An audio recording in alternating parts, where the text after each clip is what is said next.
假如我哋而家去買一個12寸嘅大披薩，但個店員同你講冇喎，然後佢提出咧用2個8寸嘅細披薩嚟代替，咁究竟我哋應唔應該接受呢？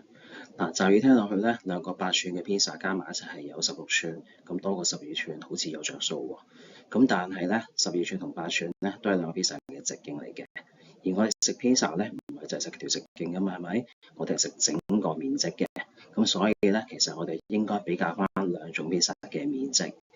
嗱，咁根據圓形嘅面積公式咧，一個12寸嘅大披薩咧，佢嘅面積係應該會計到36派嘅，而2個8寸嘅細披薩嘅面積咧，加埋咧係有32派嘅。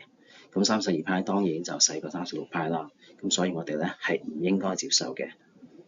咁但係如果你係好似林雪咁樣食披薩咧，係衝住芝心去嘅，咁我哋有第2種計法啦。咁因為咧啲芝心咧就喺晒個披薩嘅邊㗎嘛，係咪？咁根據圓形嘅周價公式咧，一個12寸嘅大披薩咧嘅周價咧，我哋要計到12派嘅，而2個8寸嘅細披薩咧嘅周價加埋咧係有16派嘅喎。咁16派當然就大過12派啦。咁如果你真係咁中意食芝心嘅話咧，咁我哋係應該要接受嘅。